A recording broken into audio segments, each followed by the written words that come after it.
From editors.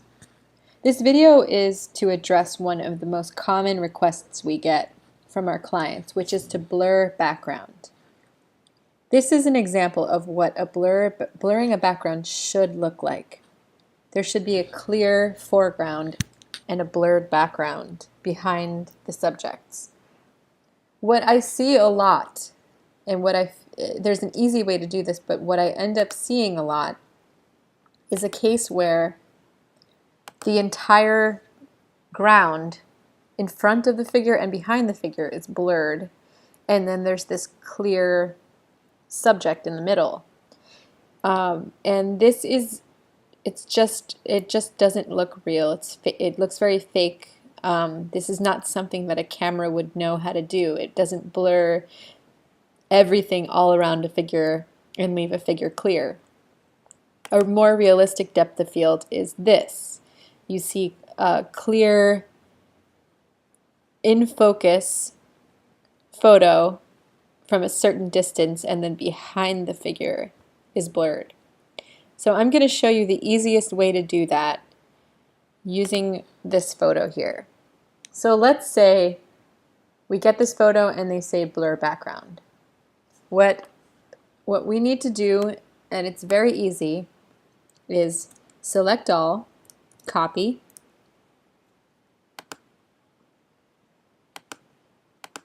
and then paste a second layer. And then by clicking Command and clicking on the layer, you see that the whole layer gets selected. And then down here in this panel beneath the layers, you have an option to create a layer mask. So create that layer mask, and if you look at the layer now, you see the mask is to the right. So white is opaque and black is transparent. Anywhere on this layer that we put black, it will make the layer see-through and you'll be able to see the layer underneath it. So I'll show you in just a second what I mean by that. So now let's go to Filter, let's go to Blur, and do a lens blur on this layer. And what you're going to see at first is you're going to see that the whole layer is blurring, including the figures, and that's fine because we're going to cut the figures out in a minute. But let's do a real extreme blur like that. Hit OK.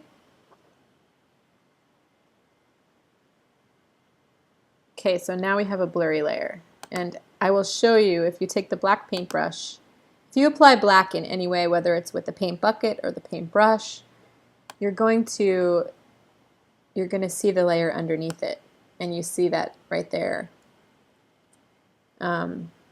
So the best way to gradually fade from foreground to background and give it a realistic gradual blur is to use the gradient tool. So make sure that the gradient tool is selected and that you are using the one where it goes from foreground to transparent, which you see right here. Make sure that you're on the first selection, which is the linear gradient, and that it's 100% opacity. And then come on over, make sure you've clicked on the mask itself and hold Shift so that it's a nice straight line and drag the gradient up. Now you'll see that that's starting to create a realistic gradient already from clear to blurred. And now it's as simple as using the brush tool. You just start coloring in the figures that you want to remain unblurred.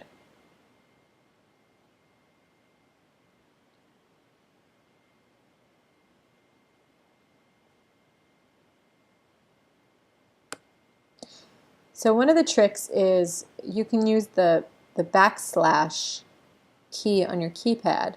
I'll show you which key that is. That's this key right here that's circled. And if you press that, it'll show you what you still need to color out if you're trying to make sure that you get all the figures unblurred. And you can see that her cheek still needs to be colored. And this helps you really make sure that you're cutting out the part of the mask that you don't want there. So once you get that all colored in, you can make the brush a little smaller and go back and switch to white now and just color back out some of the areas around the figures. And you can switch back and forth between black and white by clicking the X key. See, I'm clicking X and it's going back and forth. So I'm going to be quick since this is a recording, but click the backslash key again and you can see now a much more realistic depth of field and blur. And you can even enhance it by clicking on the layer again itself, the picture itself. Go to image and adjust the levels. And you can really, if you really want to make the figure stand out against the background, you can apply, you know, some lighting differences like that. So there you go. There is the depth of field, and that is how we should be blurring every photo. One more thing is, if you want to create, some cameras blur both the foreground and the background, and the middle is blurred, and that's something we can also do easily by using, again, the gradient. Let's make a bigger gradient here with the clear. Oops, I was on the picture itself, so make sure you click on the mask. And now I can switch and use the white and just blur the very front of the photo.